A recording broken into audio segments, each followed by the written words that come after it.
I want to talk to you about today is how you can shape your future, the future of your county, of your department, by learning to do three things. How to think like a decider, how to behave like a decider every single day, and then how to enable others to be deciders also. And so, why is it important that we think like deciders? I mean, right, it sounds good, doesn't it? You know, this whole optimism, pessimism, deciders versus products. That sounds pretty neat. But how do we know this isn't just psychobabble? And then when we go back to our real lives with our real problems, this actually produces any kind of real results. I mean, that's what we're here for, right?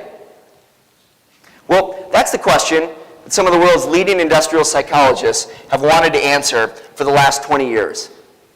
And most of the research that they've done actually started right here at the University of Iowa 20 years ago. But just last year, they finished a study that I think gives us an answer to that question. So what they did is they looked at 12,000 people, and they followed them from teenage to middle age.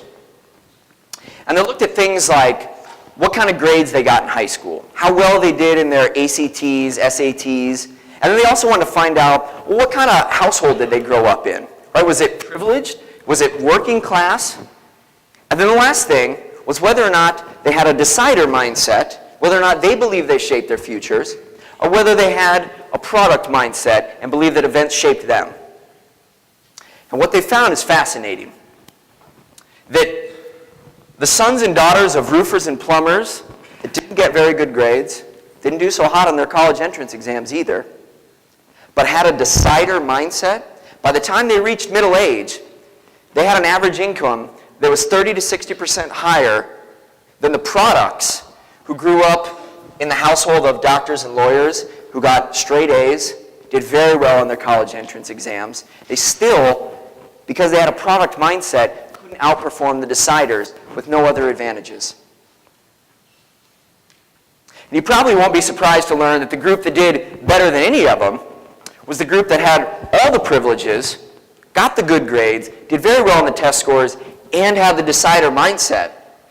Well, by the time they reached middle age, they were making 150%, 2 to 3 times higher annual income than every other group. So I think the short answer to our question is, yeah, it matters. It matters quite a bit.